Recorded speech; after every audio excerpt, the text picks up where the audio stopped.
a podcast to honor the gods. This better come with a sacrifice. Dave X Media. I'd never seen a mobile home with a porch before. The sign on the back door warned me not to use it while the vehicle was in motion, but I did anyway. It wasn't the best place to practice swordplay.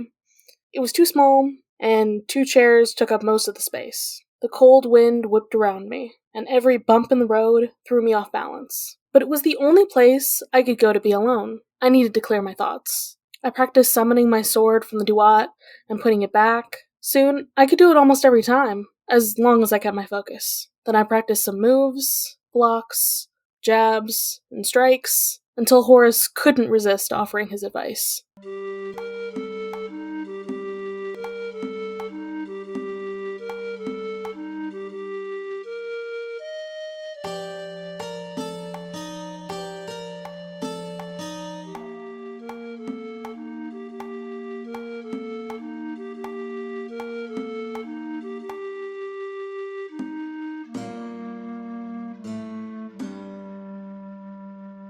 Welcome to Of the Eldest Gods, where we discuss Rick Riordan's role as our godly parent. I'm Raye, following the path of Geb. And I'm Charlie, following the path of Bast. And I'm Darien, also following the path of Bast. Cats are just great, right? My cat is literally right here over my shoulder. I can't pick another path. She's right there. Mm-hmm. She's Cats. Watching you, making She's sure. literally watching me. Look at her. My baby She's girl like, does. you're following me, right? Huh? Of course I'm Yeah? following you. Of course. Actually, she follows me everywhere I go, all over the house. Well, welcome back, Darien. It's been so long since we have you on the pod. Been So a hot second. It sure when has. was your last episode? I've been doing this recently, where I go through. Darien, do. Were you even on our last season? I don't think so. It's Oh been my goodness! It's been a time. Okay, Listen. you were on the Lost God Speaks Battle of the Labyrinth. Yeah. That was the last time you were here. Was when we dang. Wow. We've when missed Pam you. died. That was a big one. Yeah. Like- I don't know. But this season that we just did over on Muses with the Norse mythology, it had me I can't be on anyone else's stuff for a while. Like, I can't. I'm sorry. I can't commit. My schedule's wonky. It's not consistent. Also, doing Norse mythology is really hard, y'all. So valid. I've been hidden away from the podcast sphere for a hot second, I think. Well, welcome Yeah. back to the world. I'm happy to be back. Happy to be done talking about Norse mythology, which was fun and informative and a really cool thing to get to do. But also, y'all, it's so much harder than doing Greek mythology. Yeah, it is. So hard. Yeah, it is. There's only 2. There's 2, and they're smaller than the first Magnus Chase book. Oh. But I'm here to talk about Egyptian stuff, which I'm sure is like totally chill and easy to get into. Yeah, there's no Oh, contradictions in this at all. There's nothing weird None about it whatsoever. all. Not at all. Darien, you want to reintroduce yourself to the guests before we talk about it? Yes, Like- hi. Tell them your pronouns and all the projects you do. Goodness me. Goddamn, so many. My name is Darien Smartt, she, they. The podcast I was just referencing is the mythology podcast I do with my co-host and brother DJ. We also talk about the Rick Riordan series with an emphasis on identifying where these mythological stories come from and how they are still playing a part in our modern storytelling traditions today. I also talk about the Aragon books, have just started our new season covering Eldest with my co-host Lucia Hart, and I also do a podcast where my buddy Dalton Montgomery tells me all about the Warhammer AOS tabletop game. I know nothing about it. He tells me about the lore. Sick. I'm also writing a book. Darien just does everything. I do. I also dress as Greek goddesses and do lip sync videos for Instagram and YouTube. So if that's Yes. something that was just a side thing for the algorithm that has kind of become like a more prominent thing that people seem to like really like. So if you It's like good. that, thank you. You can follow the Muses accounts on Instagram or YouTube. We've gotten almost 5,000 subscribers on YouTube from it. It makes me acutely angry. I've started to feel like it's because it's gotten so popular. I'm like, I guess I have to include that in my roundup now. I Yeah. also do this.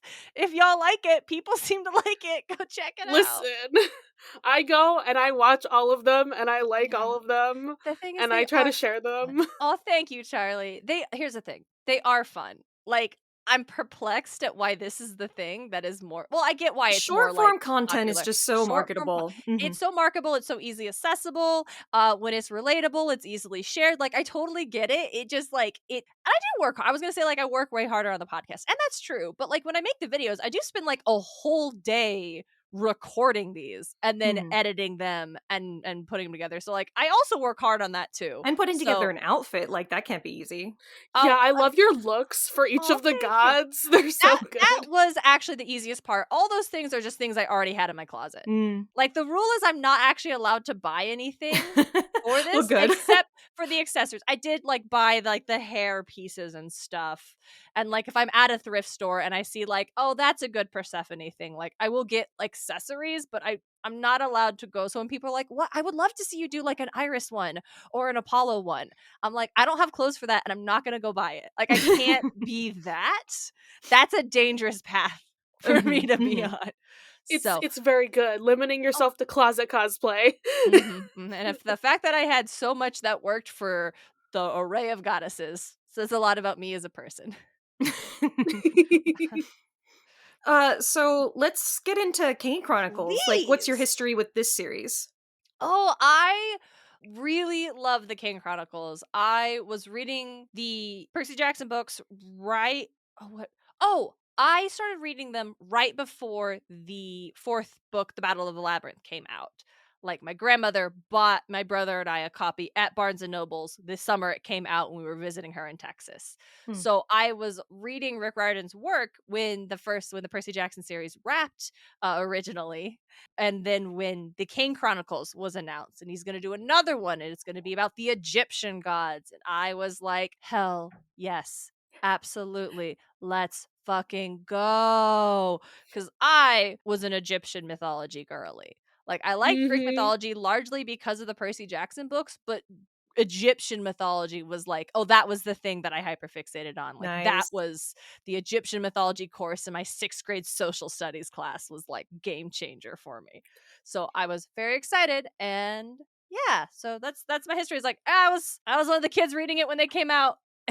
They were fun then, they're fun now. I like them a lot more now. I remember when I initially read them, I found like the cheese being an element joke. Like I found it a little bit irritating. But revisiting them since I started the podcast with my brother, I'm like, actually, this slaps. This is tight. This is well written. It's so distinctly different than the Percy Jackson structure, where the world is structured in a way that like works really well. If I like one critique of the Magnus series, which I adore, it's that he really does structure the way the gods and the Inheri work is very, very similar to the way the Greek works, which is not, I feel like, a more accurate reflection of the Norse mythology. Whereas over with the Egyptian stuff, I feel like that feels very fresh and very genuine to this mythological structure. But like I said, I'm about to get into it over on Muses, so maybe I'll find that that's not true. Yeah, I mean, I would agree with that so much that it's like he kind of was like, ooh,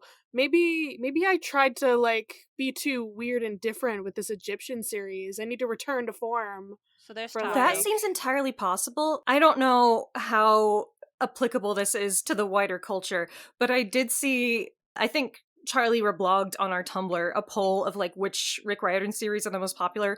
Kane was like low. Yeah. That's people. something... Yeah, it just but isn't like, up there. We've been talking about how like interesting and cool this magic system is, and everything. Like we have a planned bonus episode where we're gonna try to make a TTRPG out of like this. Oh, that'll be so good. That'll be so good. Yeah. Seaweed Brain It's so good. No, it is so good. Seaweed Brain has been going over because I think all the Percy Jackson podcasts are finally like hitting. Okay, now we're all doing the Kane Chronicles next. We finished this one. Yeah. That they have been going over it, and one of their reoccurring things is the fact that a lot of Percy Jackson hardcore fans kind of rejected this series, like didn't get into it when it was coming out, like or when they started reading the books, it was when they just went straight from Percy Jackson into Heroes of Olympus because they're Right. like, I well, I think want to stay with my friends. I don't want to take this side path. it probably hurt Kane that it was coming out like synchronicity, whatever the word I'm trying to say is, with Heroes, you know. Simultaneously. Thank you. Yeah. No, I think that was it too, because it was like, well, do you want to go meet this entirely new world and these entirely new characters, or do you want to follow up with this other narrative that was left dangling in the book you just read? And there were tons of folks who did both. Like I did both as they were coming out back and forth, but not everybody did. And some people were like, well, I'm just not really as interested in Egyptian as I am, or it is too different.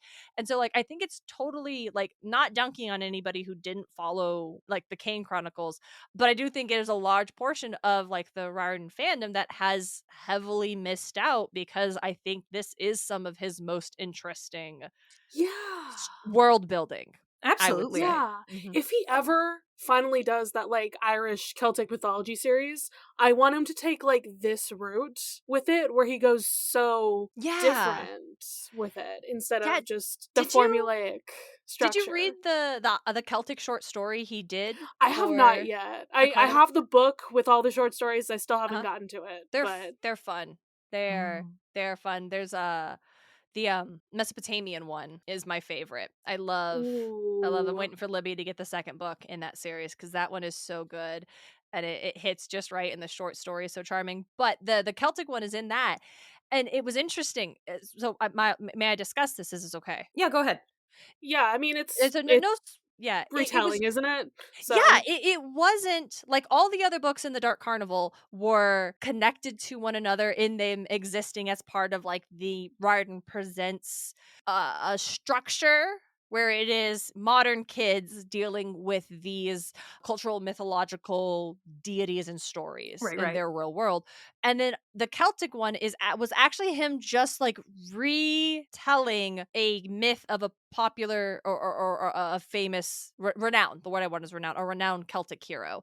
And it was definitely not what I was expecting. I don't think it was bad. It was a bummer fest, I will say. But I think that's because this individual's story is just kind of a bummer fest. As they frequently are. Was it Finn McCool? Finn, yes. Thank you. Thank you, Charlie. Yes.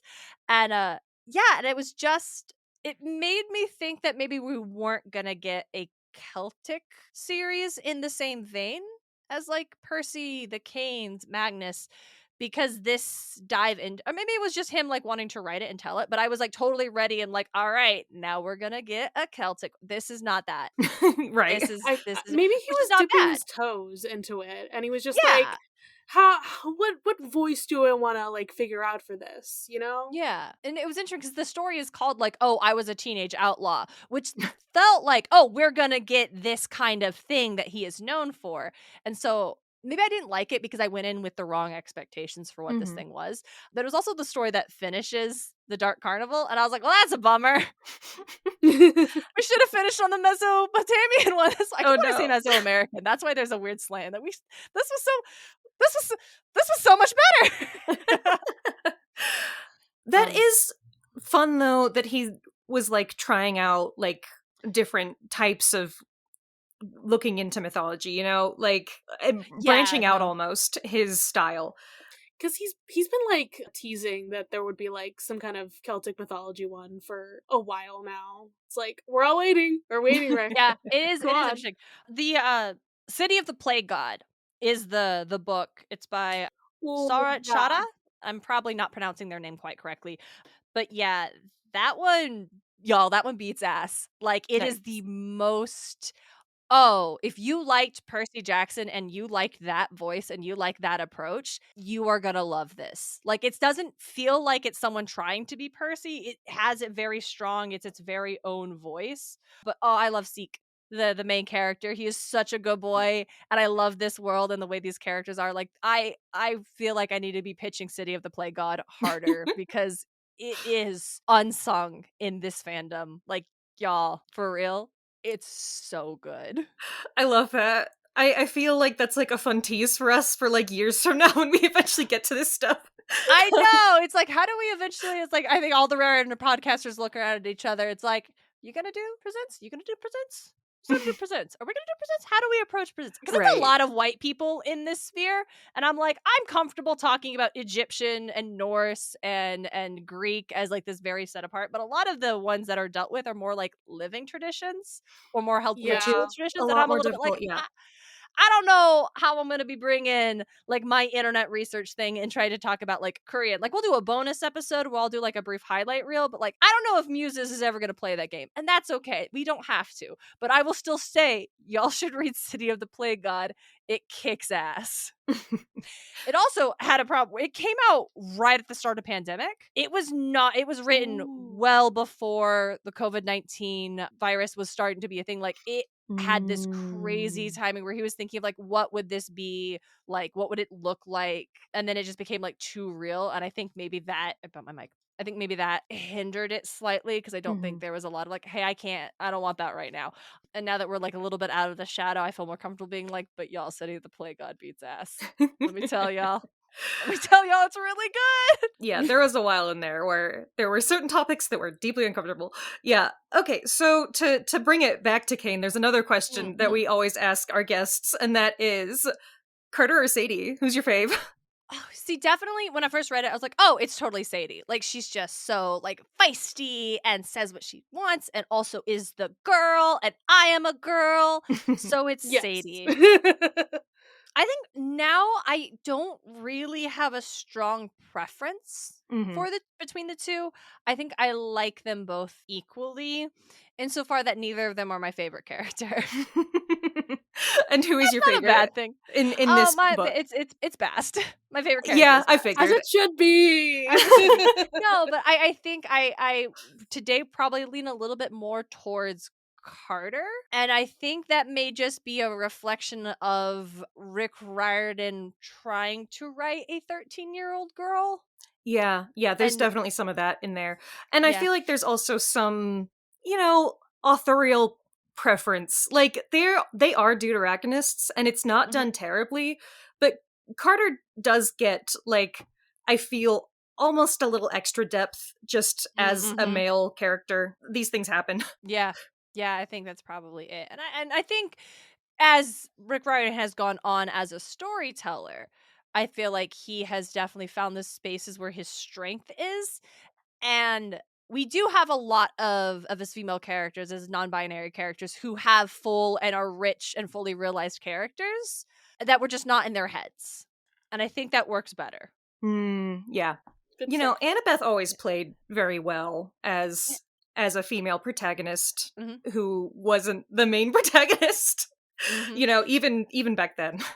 I feel, but Annabeth, I also think, like, if I believe correctly, she's largely based on his wife. Like, Annabeth and Perthes' relationship is based on his relationship with his wife. So I can see, like, the reason Annabeth maybe feels more real and fleshed out and grounded is because she is so based on someone he knows so well. And then when you're trying to pull whole cloth other characters who have experiences that you, the author, just don't have, it can be much more difficult, especially when you're in that character's head. And that when those things that don't click feel louder than when you're not in their head. Totally.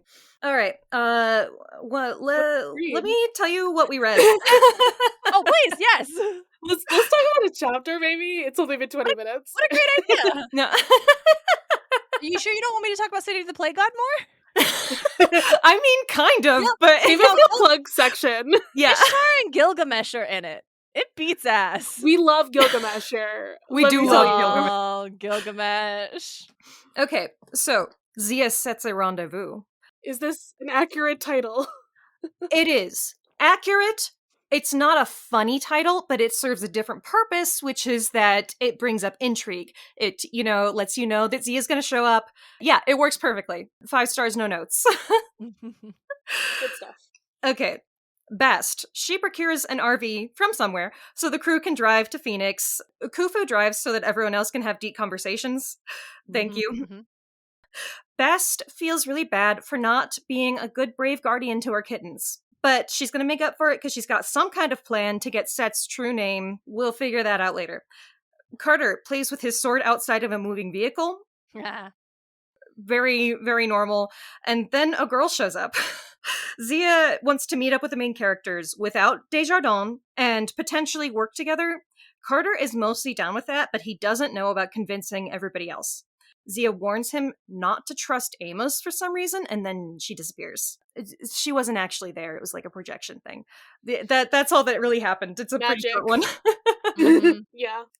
Is it supposed to be a jokey title? Because rendezvous is a French word? Oh. And also rendezvous kind of could imply like a date, maybe?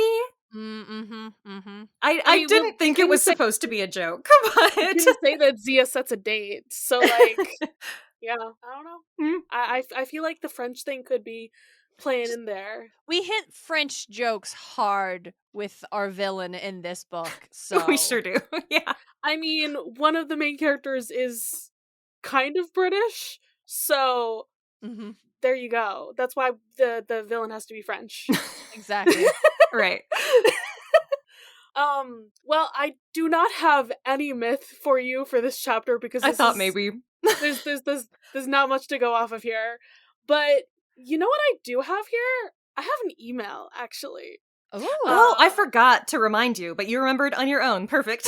Yay! Yeah, we were supposed to do that last chapter, but you know what?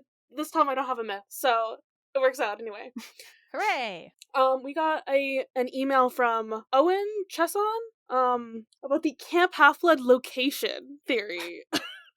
So this is very fun. Okay. I say, I want to start this off by saying how much I love the pod. Right now I'm still listening to the end of Sea of Monsters. Whoa. So we're going back in time. In a while. We're going Good way for- back good in for time. them. My friends. I'm not even there. Wow. Yeah, I know. They haven't met you yet. It's wild. Eventually. But hope to speed listen all the way to now. In the last episode of the second book, you ask your guest, Leela, about the location of camp. My theory is that Half-Blood Hill is a rooted place in New York, but camp itself is a pocket dimension. I'm for the pocket dimension theory. I support this. In Trials of Apollo, there's a character from Brazil who doesn't speak any English. This leads me to believe that there's an entrance to camp in every continent or large country. I love an Antarctica entrance. Maybe Felix from a certain series visits camp to get his penguins. Anyway, I should get to my science homework. Oh, cute. Thank you so much, Owen.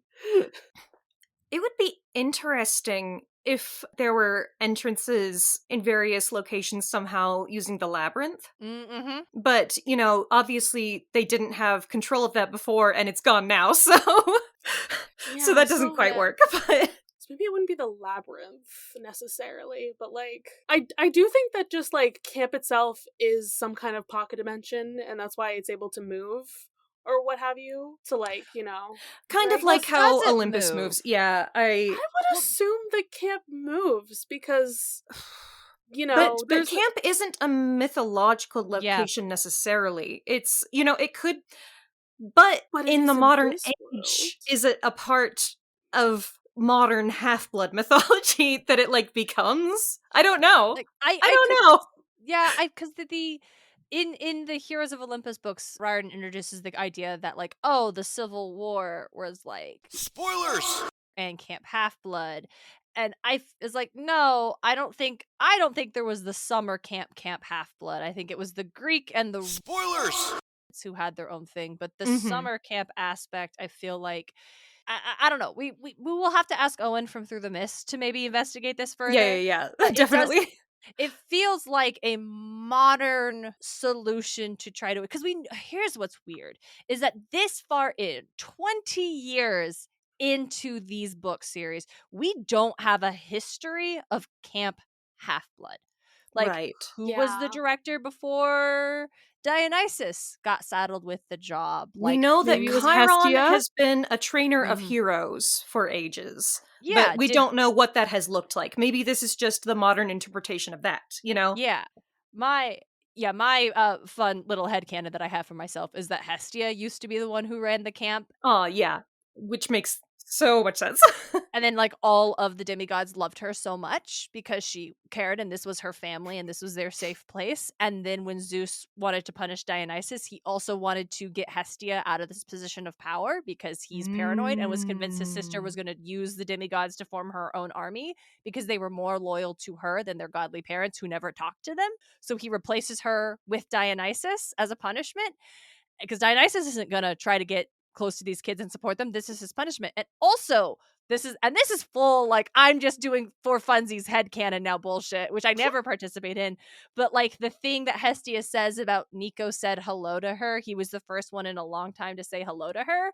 Like, a punishment or like a parameter from Zeus is like, oh, well, to help Dionysus be in charge, like, you can't talk to the kids unless they talk to you first. Like, you don't want to undermine him that way. So she literally can't engage with the demigods if they do not talk to her first. This is so good. I love this yeah. headcanon so much. This is I think it's the just first time canon. I've shared it outside of the podcaster Discord. Like, I haven't even mentioned it anywhere else. So if y'all like it, please tell me. Like, enjoy. I think this makes sense. I agree with this. Because I just have, and also this is just me having so many qualms and issues with the way Riordan wrote Hestia in The Last Olympian, that this is me just like, and it's like, oh, she doesn't fight, well, because she's not a fighter, and someone needs to take care of the home. No, she doesn't fight to remind Zeus that she is not to be fucked with. Like, she doesn't fight Typhon, not because she can't, but because she's like, okay, well, it's my job to watch the kids. It's my job that you tried to take it from me, but I'm not going to let you. I will be where the rest of the family is at. Very good. So Hestia's this the is best just one. me. I love these books, but I really have qualms with how Hestia is written. Totally. Well, all right. Let's go back to it. Chapter Zia sets a rendezvous. All right, we have swapped perspectives. We are in Carter's POV. Mm-hmm. And so yeah, we got an RV borrowed because, you know, she's a cat. Everything Bass sees is hers. Yep. And we just really gloss over that it's a FEMA leftover from Hurricane Katrina. Wow, what a specific way to date this book. Yeah. Hold on. Yeah, and Rick does not like dating books the same way anymore. He's like, he still makes modern references, but it's just like, wait, how many years has it been, sir? Only a few months, don't worry about it. It's because this book was published in 2010, so it was probably written in 2008, 2009. Hurricane Katrina was 2005. This is still a very, very fresh thing that communities were still, like, not even close to recovering from because of how bad this disaster was. So, like, I feel like she could have just stolen an RV off of an RV lot. And that would have been just fine, because who cares? But for me, like, a FEMA leftover from Hurricane Katrina just feels, like, weirdly unnecessarily specific. I don't know. I sort of find it charming when things are, like, dated in that kind of way, where it takes you back. It sure does. Not necessarily in a good way, but it does. Yeah, that's also true. Yeah. Oh, so they decided against doing a plane because, you know, they only had safe passage from the Sky Goddess Nut as far as Memphis. So we're just, you know, we're taking... And specifically because Set is causing storms and taking down planes. Yep. Yeah, we literally just saw him take down the plane that Zia was in before, so... Interesting. Yeah. So we're talking about the vision that Carter had from before. Which means that Desjardins and Zia are closing in on them, which Bast is very concerned about. Yeah. And we're unpacking, like, could Desjardins be Set? Could he? Carter, you guys, again, you have these theories too early on in the book. And then we know. That it's probably not right. Yeah, I like in this, like, when we saw in the vision that, like, Desjardins is, like, saving the other people on the plane. Right. Like, I like Riordan introducing this concept to his audience, to the readers, that just because someone is opposed to you personally might not necessarily mean that they are a bad person.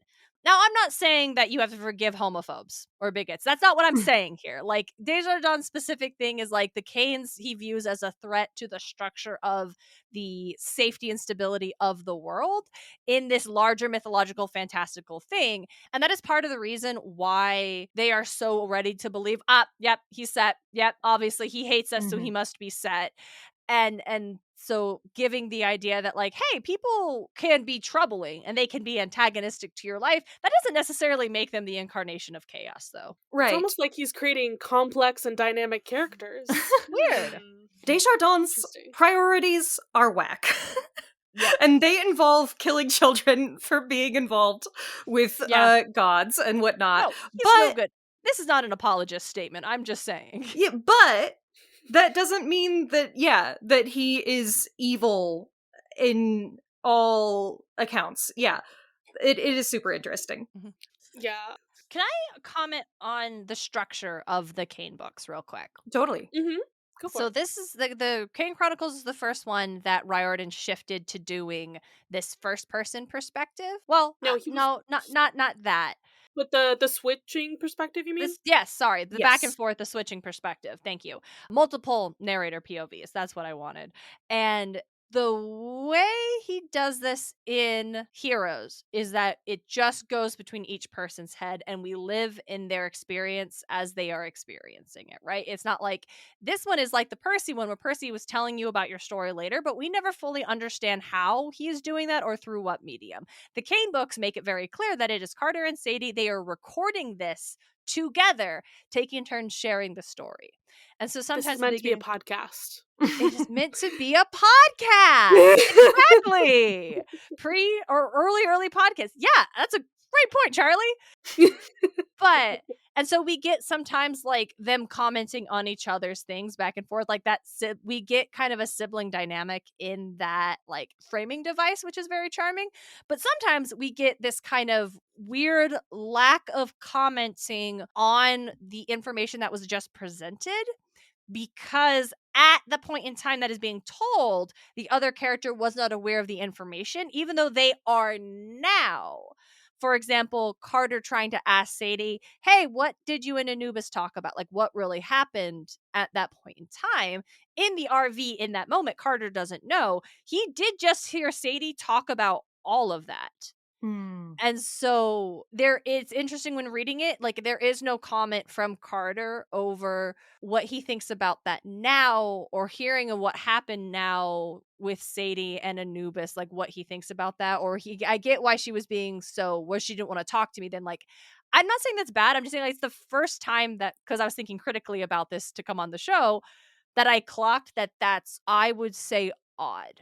Or at least it makes the framing device not work. So within the chapters, the framing device is mostly invisible. Like I think that you are not supposed to really think about it or really acknowledge that is the situation. We just live in the moment that the character is in during the story. And I see why he did it this way. But I kind of wish that if he was going to do it like this, that he would have really committed and, used it consistently throughout the story, had more of these, like, off-mic interactions between the siblings, had more commentary on what's happened from, like, a past perspective. Because the Percy Jackson books, they are in first person, and he does acknowledge that there is an audience, but I don't think you're really supposed to think about that either. Like, it's just a novel. These, with this framing device, it doesn't actually make any sense the way that it is being presented to you. And, you just kind of put that into your, like, suspension of disbelief box and just let it happen most of the time. But you're totally right that, like, it doesn't actually work.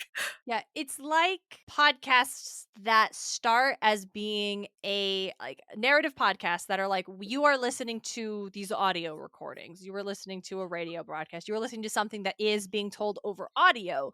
And then at a point in time, that structure no longer serves the narrative. And so they break from that structure. And the one I think of that I really like is Wolf 259. 359. Yeah. 359. Thank you. Where it starts as you are listening to like this one guy is just recording these like audio files. And then eventually it stops being that and just becomes a full audio drama. Right. And I'm not saying he should have done that, but especially I feel like in the last book when they're like everything is high stakes and stuff like that, just kind of the reminder that they are recording this after the fact. I don't know. But mostly, especially this one where it's Carter actually is trying to talk to Sadie about what happened and the fact that Carter now has no asides to the audience or thoughts about that. And I suppose it could be like waved away as like that disclaimer from the front of the book that talks about like, oh, this is a transcript of a digital recording and like background noises such as shuffling, hitting, and cursing by the two speakers have not been transcribed. So it could be like if there were conversations that Carter and Sadie had about that could say, oh, that was just removed. But I don't like that as an excuse. Yeah, so. I don't like it as an explanation. I also, like, the framing device also doesn't make sense in that these kids are talking about very personal situations and very personal feelings that they have during, like, all of these situations, and you wouldn't actually talk this way in front of your sibling. Yes. Or like anytime Sadie is talking about Anubis, I'm like, you wouldn't talk about that in front of Carter, because no. 2, wouldn't include that in this, because I also think it defeats the purpose of what the audio is supposed to be for, which is to find other magicians. Mm-hmm.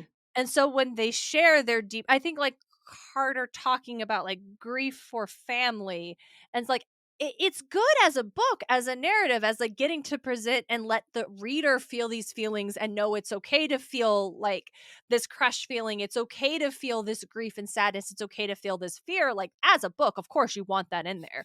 But like, again, within the framing device, it's like it doesn't track for. It was weirdly experimental, and I don't think it was necessary. Right. And I wonder if that's also, like, part of why these books didn't click with people as much. Literally I wonder just if thought framing that device- right now. Exactly. Yes, literally thought the same Yeah. thing. He tried some new things. He And sure I do did. respect that. And I do And- respect that. Right. And I think more people need to give it a chance. And for and sure. I like that Absolutely. it does make this narrative feel unique. You Mhm. know, I like that it does stand out in that way. And you know, I think that I'm glad that they do have like this framing device, even Mhm. if, you know, there's things about it that I think don't work, and even though it's not like totally committed to. Because it does kind of break my suspension of disbelief sometimes when I do like remember that that's what it's supposed to be. Yeah. But Like there are times of going on like the podcast example again, there's another podcast that I listen to called like King Falls FM, I can't remember. And this was like a radio broadcast and they stuck to the radio thing the whole time, even to the point where it doesn't make sense. And I'm like, these characters would not talk about these things on the air. Oh like my that gosh. is crazy. And they're like, oh, well, they don't think it's recording. And I'm like, that's crazy. This is not working. Yeah. So Mm. it was something new. It was him trying to stick with like Percy is telling us the story.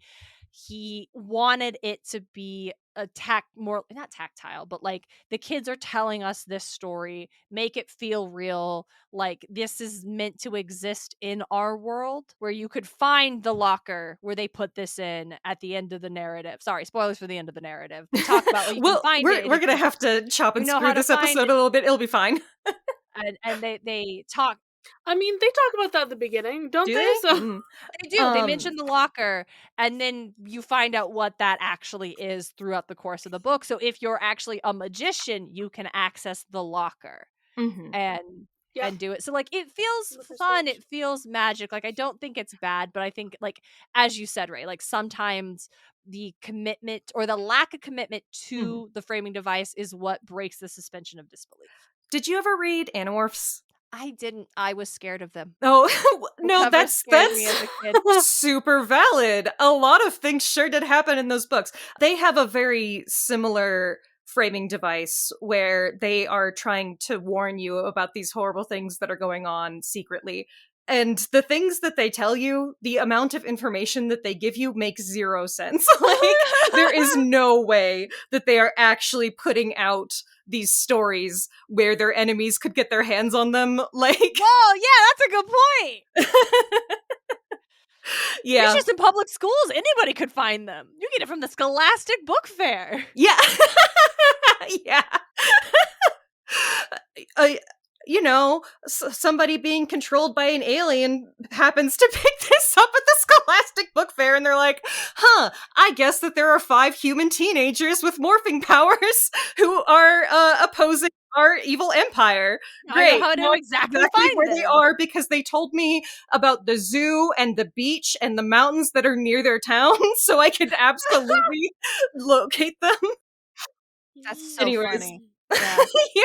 But those are things that I didn't think about when Well, that was more fun kid. time. Like when I was in the 9 to 12 age demographic for this book, I was not thinking, it's weird that Carter's not commenting on what Sadie just told him, even though he's asking. Right, No, right. I bought into it wholeheartedly. And it's through reading these kind of things that have helped me develop the kind of like mental critique media literacy skills that lead me to being like, why does this work? Why doesn't this work? What did I like? So again, I think this is I get feedback on my Aragon podcast of people who don't like when we critique the chapters and are like, we're all here because we love it. Why are you saying you hate it? And I'm like, I'm not. I'm talking about what works and what doesn't work mechanically, and I want to sing the praises of these books because reading these books is what taught me those skills to do that as an adult. So even if I think now that this didn't necessarily work, I'm not saying he was bad for doing it, and it was still a really fun way to be introduced to this other kind of storytelling framing device.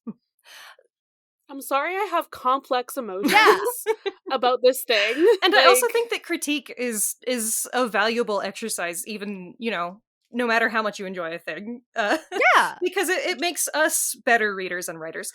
My other note is, like, so if we're not committing entirely to the framing device, I feel like it's almost a mistake to have the, like, outside conversations at the beginnings of chapters and stuff, because either you are immersed in the story as it's being told to you, or you are remembering that it's a framing device. And so bringing you back to the framing device kind of takes you out of the story, I feel. And so I think that that's more what I noticed, like, the first time reading it as a kid, was that, like, that's, like, almost distracting. Yeah. It's like Sadie just had this, like, kind of really intense conversation with Anubis and feels very, like, stressed and vulnerable and has, like, the feather of truth, which is this huge weight and responsibility. And she's like, I'm not, and that the last chapter ends with her being like, I was not ready to tell the truth. And after that, and that ends on such, like, a good beat. And the next thing is Carter being like, great, so you got to talk about the cool stuff, and I'm going to talk about being on the highway in Houston, which is funny, don't get me wrong. But that immediately swinging into him being like, what did Anubis say to you? Carter! Yeah, you know, it is strange. You didn't know then, but you do know now. And I would have liked the line with him being like, having just heard what Sadie's experience was for the first time, I get why she didn't want to tell me then. Yeah, that would make a ton of sense.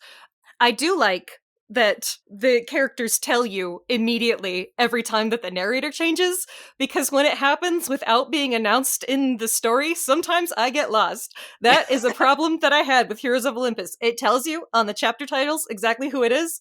Sometimes I don't read those. And then I'm like, wait, what's going on? Who is this?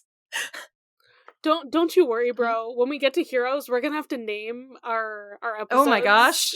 And, like, it's gonna be a fun time. That'll be fun. Yeah, it definitely, especially when it is in that first person narrative where it's still I and stuff. When it's in a third person narrative and the POV changes, you clock it instantly, because in the first couple sentences, it's gonna tell you who you're with. Right, but when it stays in I, you're a little bit like, which I guess no, the Percy books do that too, but it's still, or the Heroes books do that too, but it is still just like, what is happening? Who? Why? I don't know. Yeah.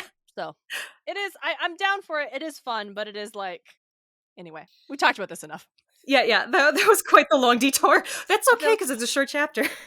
It's so short. And I decided fine. I didn't mean to pick this chapter, so I also feel like I don't have a lot to say about the plot, so that's why I think I'm bringing a lot of like mechanical structure to like justify my presence. I meant to pick chapter 30, and I tapped in the chat 29 by mistake. So that's why I'm like, I don't have a lot to say about what happens here, so let me talk about mechanics and story structure. That's my contribution. Maybe we'll try to get you on next week. We shall find out. Nah, no worries. It's on me. I take full responsibility.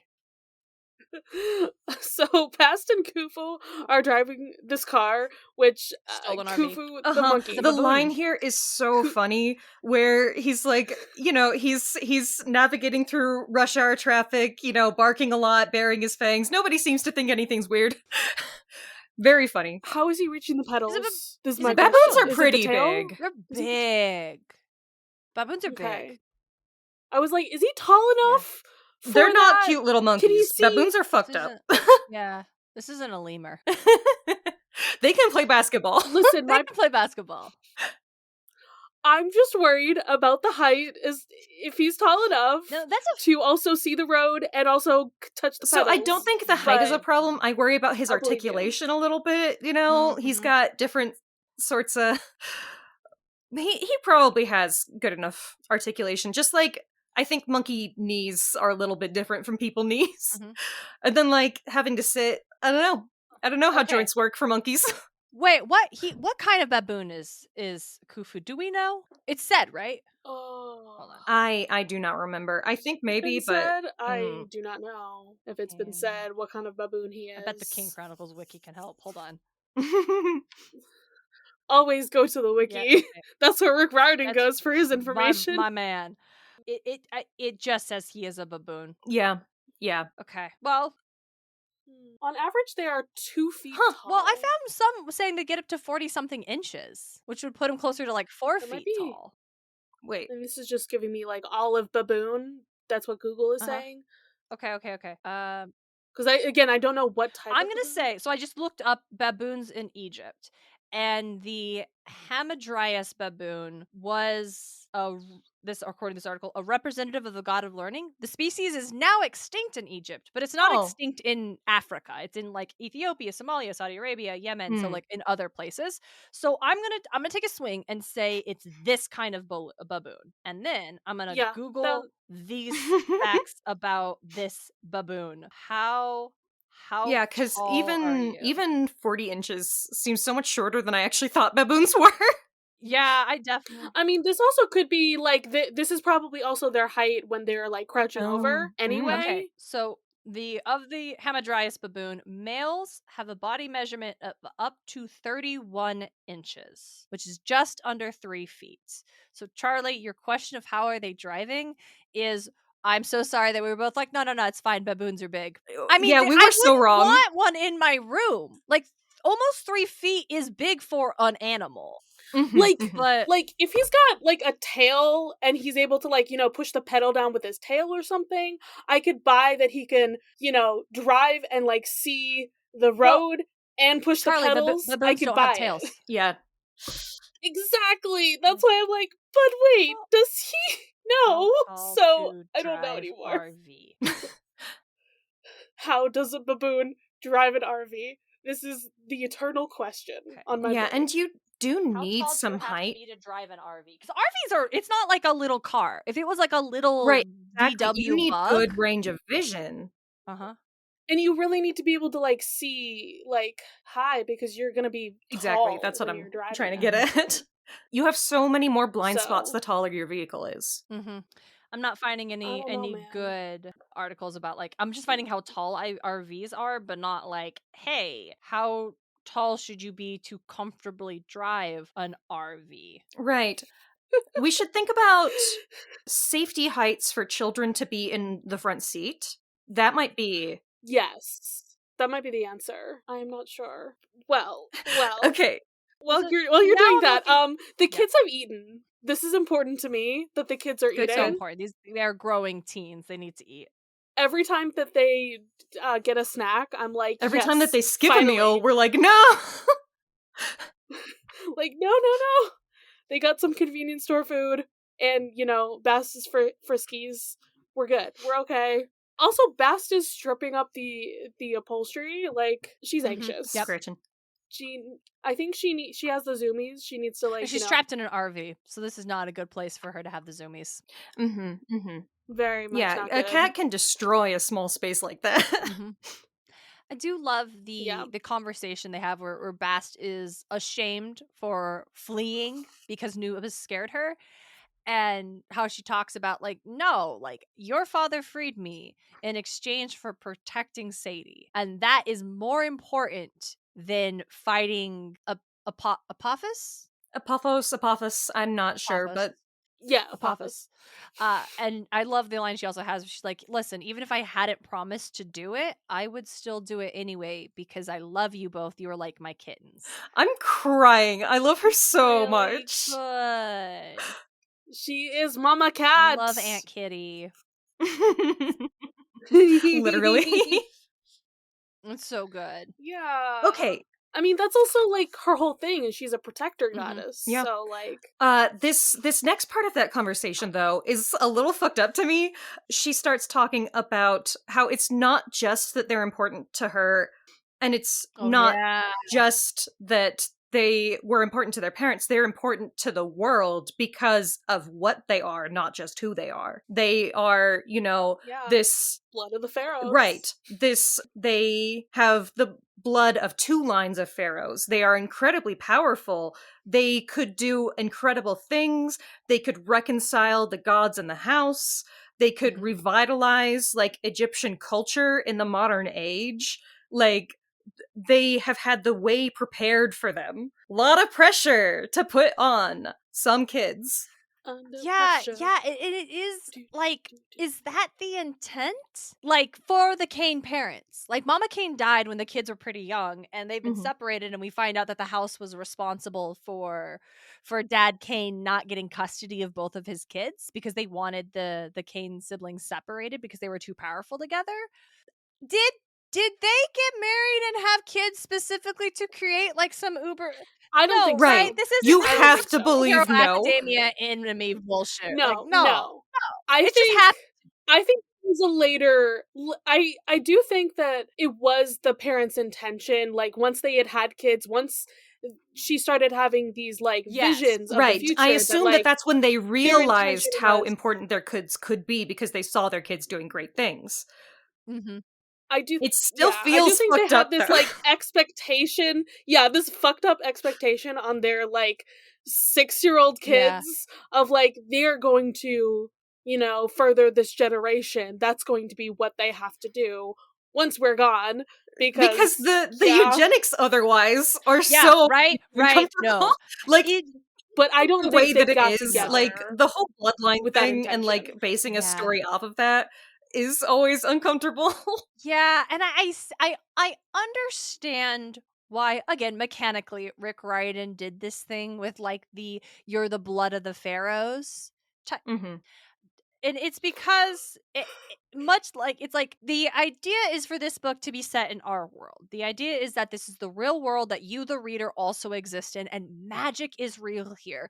But the reason you don't get to go to Camp Half-Blood is because both your parents are mortal. You're not the child of a Greek god. The reason you can't be a magician is because your ancestors weren't an Egyptian pharaoh.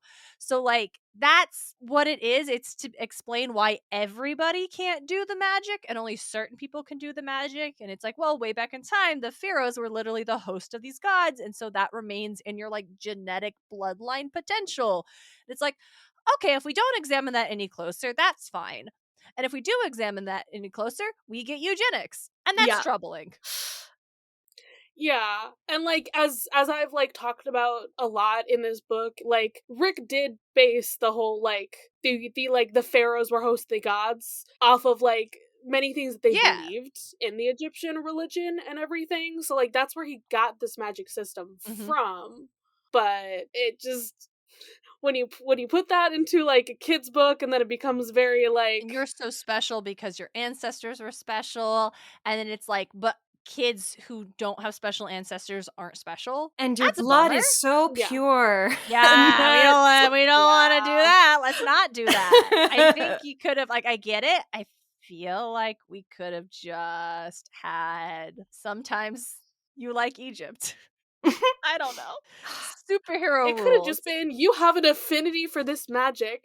So Like- to actually like get into it, I Yes. feel like it would be I like the idea that they have Egyptian ancestry. Connecting them to the culture, like Yes, I think it's important. that's perfectly fine. That works. And I don't think that they would need to be the blood of the pharaohs. I think that they can be these incredible, like, magical talents unseen in an age just because they were godlings. Like, yeah.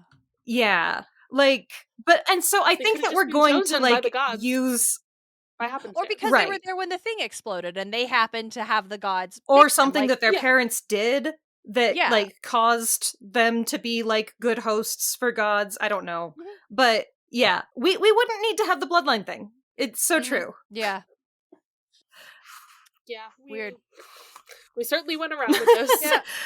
Again, I don't think that Rick's a bad person, but some examining what you're actually writing and what you're saying with your writing is always a good exercise.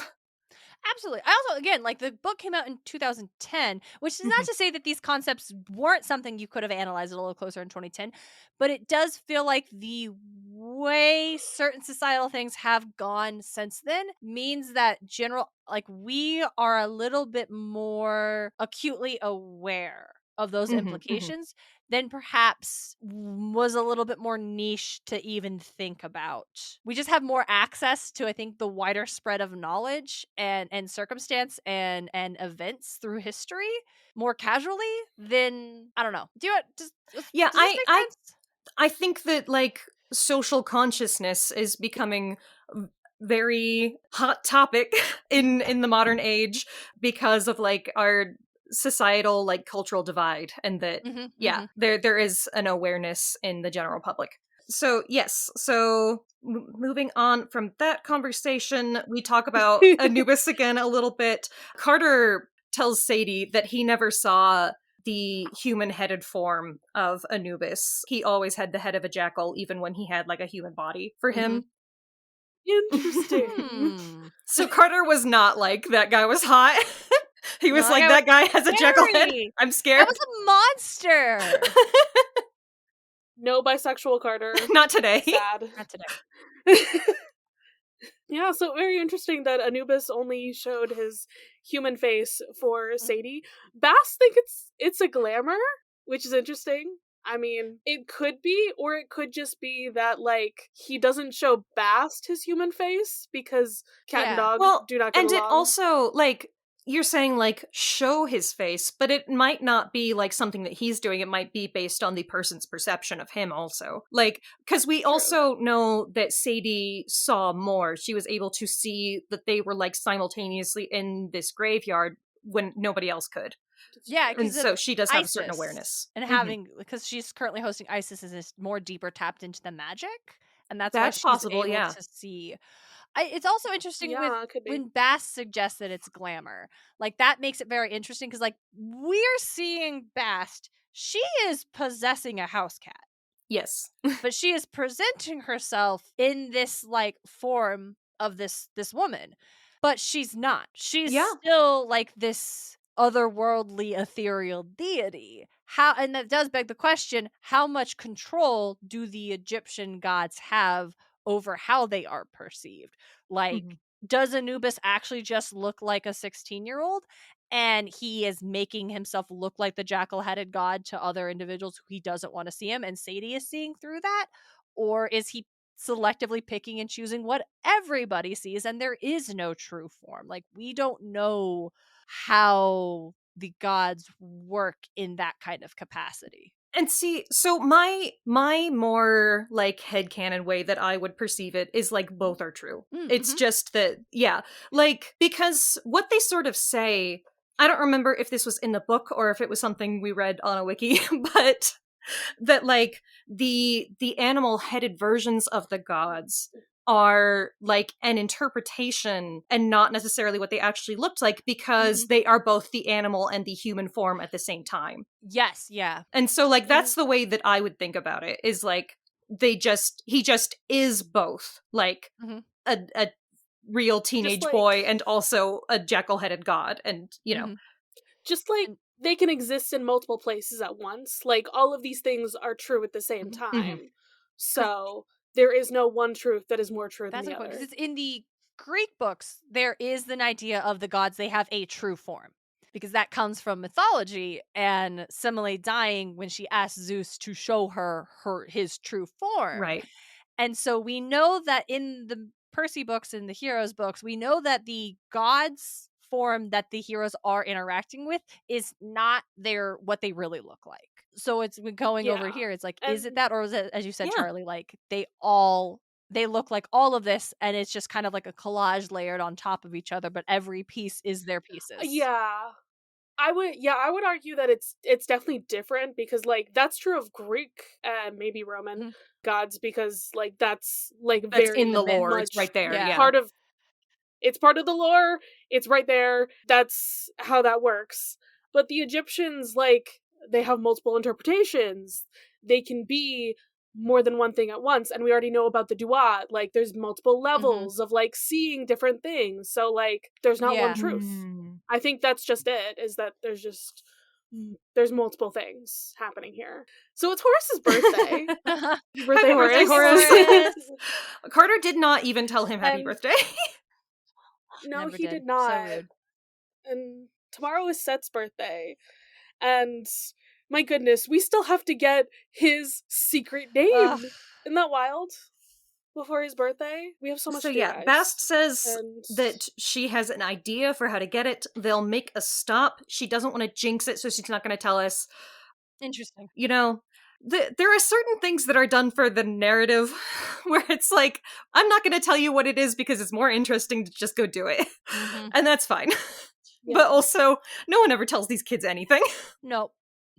I've had this complaint since the Yeah. first Percy book. I do have one funny thing to say. I've been waiting for us to be like, oh yeah, like Set's birthday and like his secret name, like all of that needs to come together soon. So fun fact, I legally changed my name on Set's birthday. Hey! I looked into my calendar. I was just like, okay, so when is Set's birthday? When I had to I was doing posts for when those were happening. I was like, oh, that's my name change anniversary, and it's Set's birthday. Hey, you and Seth have the same Interesting. birthday. Fun. Kinda. Amazing. And they need his secret name. Ooh. So lots of name things. Very happening good. Same day. Mhm. Very fun. All right, so Carter is gonna go be a weirdo on the porch of this RV with his sword Yeah. and It's practice. Sure, man, whatever. He's freaking out people that are driving by, and Horace is telling him what to do in his head. Or it's not just in his head, because he can see Horace, right? He does eventually see Yeah, Horace. because when Zia taps in, it's like she hijacks the frequency. Yeah, at first he's like in Carter's head, Oh yeah. and then suddenly Yeah. he's in a form that we saw in the dream, and he's just like sitting there. He's got his sword. He's like His dialogue changes styles.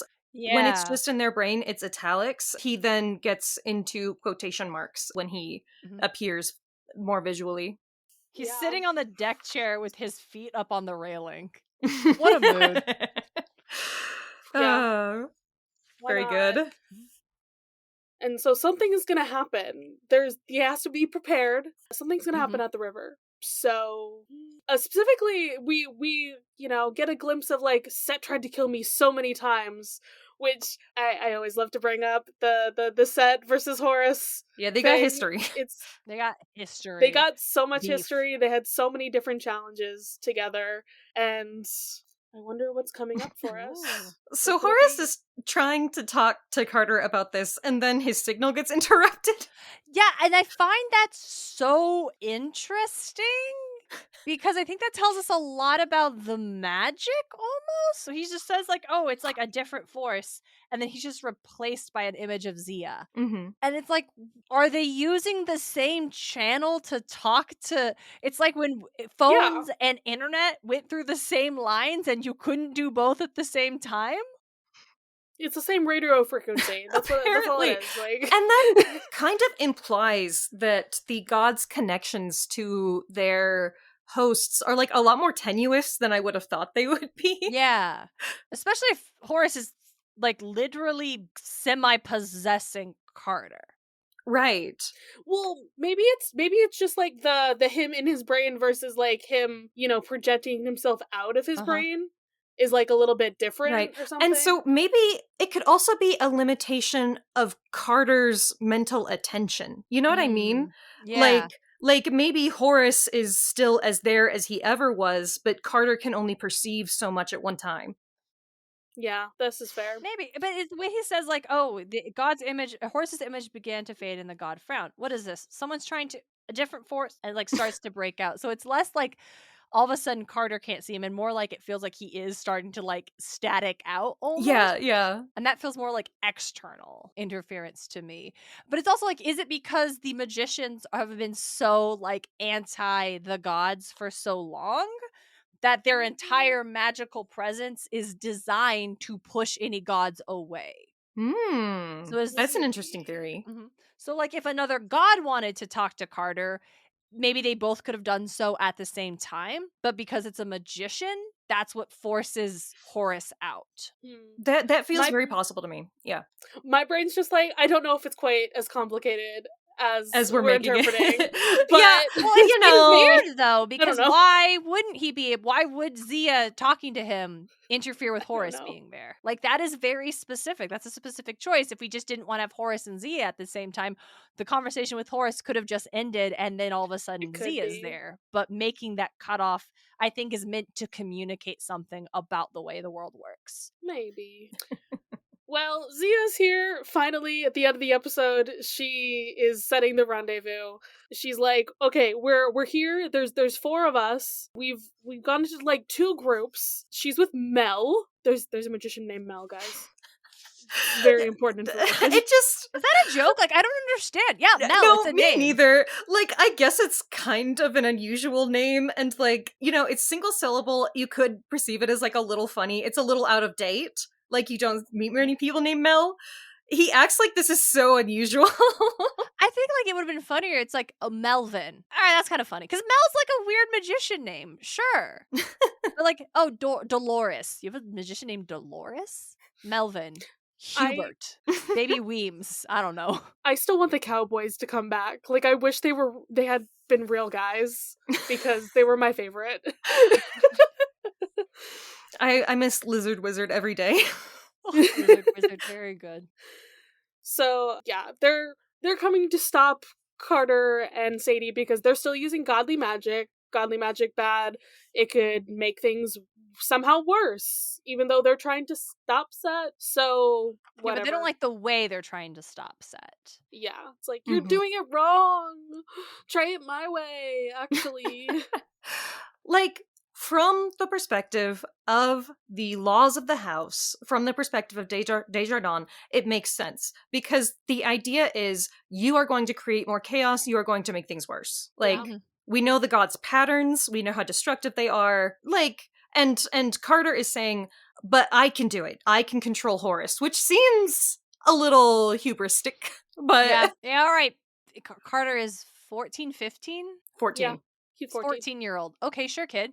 You can You control just God. learned about all this Totally. in the last week. He can do it. He's fine. Obviously, he's a protagonist. He's the protagonist. He can totally So- do it. Carter is like choking up. He's explaining that, like, Yeah. it's not just that like we're trying to save the world. Like, he's trying to save his dad. Like, this is so important to him. And Zia's like, I want to help you, but there's only so much I can do. Yeah, which is also true. Like she is part of this order. This is her home. This is her family. Like this is her duty. And she believes that the gods are destructive and that you can't be tapping. Like that is what she genuinely believes. Mm-hmm. Yeah. But she does have a plan. She wants to work with him. So her plan is this. Desjardins is going to split them into two teams. There are four magicians. It's going to be Zia and Mel. And Zia's like, I'll meet up with you with Mel. I will convince Mel. And then we will have, a majority. And then we can approach Desjardins. And And Yeah. Carter's like, I don't know.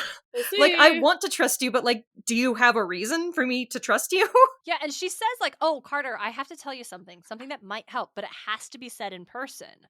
And it's like, speaking earlier of like refusing just to tell our characters things because of like the narrative like hooks of like, "Ooh, what's how you got to keep reading to find out what the secret is. Yeah. What's Bast pay? What's Zia gonna I hate it when I get why when it can be satisfying. Like, I feel like Bast, like, I don't want to jinx it. I don't want to tell y'all. It also implies that they're probably not going to like what Bast's plan is, and so she doesn't want to tell them. Okay, sure. Zia being like, but it has to be told in person. No, I don't Important. believe you. Tell me No, it's- now. Tell me now. If you think it's going to get Carter, like, no, the only reason you're doing that is the narrative mechanical structure. I don't like it. I give Bast a pass. I don't give Zia a pass. Yeah. That's super valid. Like, that one I didn't even really clock, but you're totally right. My thing is Yeah. like, listen, if you want this character to know a thing so much that you would tell it to them on your deathbed, then you probably should have told it to them sooner. And this is a role I've developed based on Brom from the Aragon books. All these secrets that you could have told Aragon this whole time, and he just chooses not to. Then when he's on his deathbed, he decides he needs to tell him all of these things. And it's like, okay, hold on. So you did want him to know this stuff. So there's no reason we had to play this game for 2/3 of this goddamn book, Brom. I'm not fucking satisfied, Paolini. This is bullshit. Well, here's the thing, though. If it was like the channel's not secure or something, like it cannot be communicated over this way, okay, I'll give you that. There is something to be said for the fact that people are poorer communicators than we ever want them to be. Like, that's true. When you don't want to say something, you do put it the fuck off. Yeah. And it could also be that. It's not even that it must be said in person. It's that Zia doesn't want to say whatever it is, and she's not ready to say it, so she's making excuses until she can't put it off any longer. And I like it, that interpretation works for me. Just be something that can't be said over this channel. Mhm. Like, very specifically cannot be said with this Right, but if that was the magic in case, I would play. wish that she would have said that, yeah. Yeah. And that taps back into us not really knowing how the magic works. Yeah, Right. it does. But they set a place they have to go to. Why did I make myself try to read this? La Cruces, New Mexico? Yes, they're gonna meet there, and oh no, the line is cut short because Mel's here. Bye. Well, don't forget, don't trust Amos. That sure feels why? That is the first time something like that has come up as far as I can remember. Mm-hmm. You know, he was kidnapped by Set. We haven't seen him since. Very true, very true. So, unclear what's going on there. Weird. Yeah. Super sus. Not saying we should say anything about that, I just think it's worth mentioning. Mhm. Just a bit sus. How weird. Yep. And that's where we leave off. That's the end of the chapter. That's the chapter, my friends. Darien, where can the people find you on the internet? Goodness me. Well, dear listeners, it depends on what you are in the mood for. If you want more mythological stuff and you're like, you know what, but I would like to hear Darien lose her mind for almost a year trying to get into the Norse mythology, you can swing by Muses of Mythology. That's going to be on any podcasting app, including the one you're listening to right now. If you want to hear more dissecting and examining of like mechanically the way stories work, and you also like dragons, you can check out Aragon and Back Again, also on any of those podcasting apps. If you're like, I would like to learn more about Warhammer Age of Sigmar, you can check out the Bad Moon's Orbit. Or if you're like, hey, I do want to watch a bunch of videos of this white girl just dressed up as Greek goddesses with some clothes that she wears in her closet and then lip syncing to like the Golden Girls. Well, that's going to be on Instagram or YouTube under Muses of Mythology. Pick your poison! There's so much poison. I'll drink it all. Or if you want to read the book I'm going to write eventually, you can follow me. I'm on Darien Smartt on Instagram. Sorry, I know. Meta is bad. There's only so much we can do. There's The only social so much we medias, can do. they're so bad. It's fine. I'm trying to be more active on Blue Sky and also making more Tumblrs. So Tumblr will never die. No. Hey, get Charlie and Robert to DashCon over on the bits. I want it so bad. Please, for the love of God. Robert has already submitted their thing for us to get a panel. So, all right. Well, what plugs do we got? Do we got media? What media have we been watching, reading, listening to? consuming, unless you want to just keep plugging the Wrath of Play God. Oh, yeah. City of the Play God? City of the Play God kicks ass. Do that. But you know what also kicks ass? All of the Discworld books by Cherry Pratchett. Y'all, there's 41 of these. I'm not saying you have to read all of them. I'm saying you should go to the Discworld Emporium website and pull up the quiz of which Discworld book you should start with, and then let that one point you to your the one that you should start with. And if you like that book and those characters, you can hang out with them longer. And if you don't, that's fine. I'm just saying the Discworld books beat ass, and they should have been way more popular than they were over here in the US. And I feel like we deserve these kind of good stories that tap into the importance of being human and how that is inherently a superpower, regardless of what magical world you are in, and that the biggest evil you can commit is treating people like they are things. It's good. Do not start with A Color of Magic. That's the first one. No, don't start with that one. That one's not good. I've been having trouble with novel reading, and I did try Color Magic before. No. I only got like halfway through. I read It's Mort. not. I can recommend Mort. That was a good one. Mort is good. Soul Music is better. Soul Music is Pratchett returning to Mort and realizing, actually, here's the better way to write this story. Hell yeah.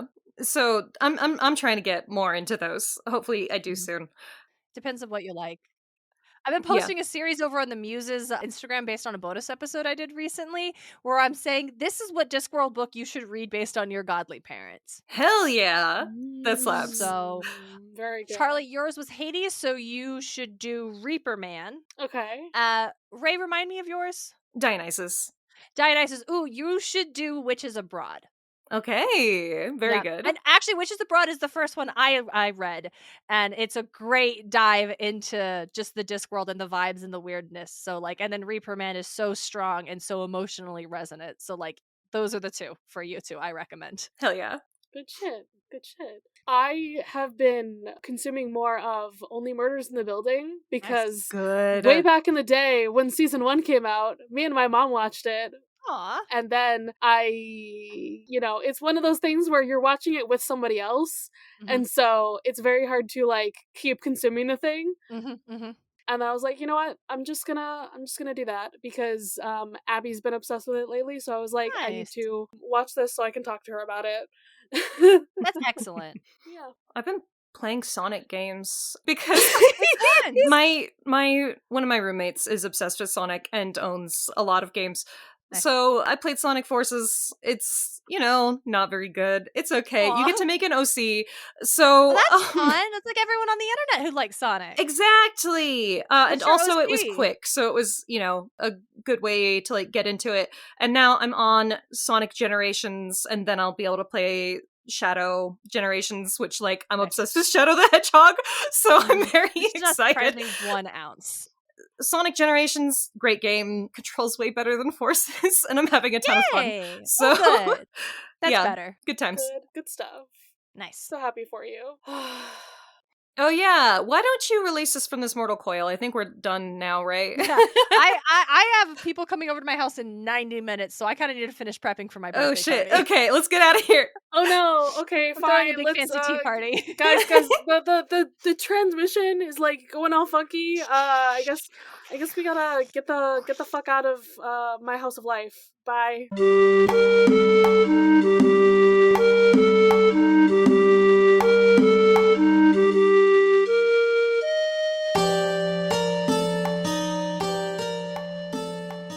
Of the Eldest Gods would like to thank its $10 and up patrons.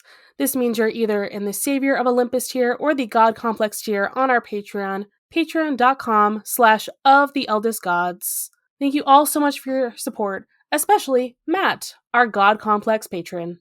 You can follow this podcast's socials at Of the Eldest Gods Pod on Instagram and Tumblr. You can send us a message through the Duat to oftheeldestgodspod@gmail.com.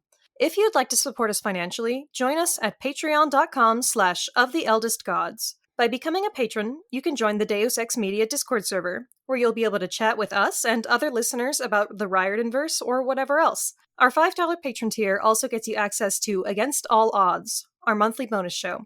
There, we'll talk about a wide variety of topics, which usually have something to do with mythology, no promises. You can check out our merch store on Redbubble to find custom designs made by Charlie. Or if you cannot or do not want to support us financially, we'd really appreciate a rating, a review, or letting your friends and followers know how much you love the podcast. That really helps. If you want to hear more from me, Raye, check out Barbie Movie Slap, a podcast where my co-host Ted and I discuss Barbie's cinematic universe. That podcast Twitter is at Barbie Slaps. You can follow me, Charlie, at GreenPixie12 on most platforms. I also have an art Instagram at GreenPixieDraws. You can also hear my voice on 2 other podcasts. I co-host another podcast on the network with the meme maker Robert called The Bits, where we talk about the Cartoon Network show Steven Universe. I also co-host a non-network podcast with my buddy Ethan called Mysteries in the Machine, where we talk about all things Scooby-Doo. Our music was created and produced by Isabel Strauss-Riggs. You can find Isabel at Kane I, that's I is in the body part, on Instagram and Twitter. She also currently makes video essays on the YouTube channel Kane I. Feel free to message her about making music for your project or editing your podcast. Of the Eldest Gods is based on the series by Rick Riordan. Right now we are discussing the Kane Chronicles. Remember to follow us on your favorite podcatcher and meet us back here every Thursday.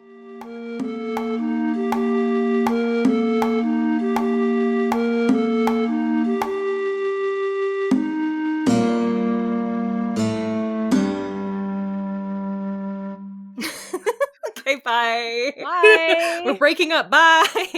Wait, we're not breaking up. Wow, everybody's breaking up with the live on the connection's breaking podcast. up. Oh shit! Fuck. Bye. Bye. Dave X Media.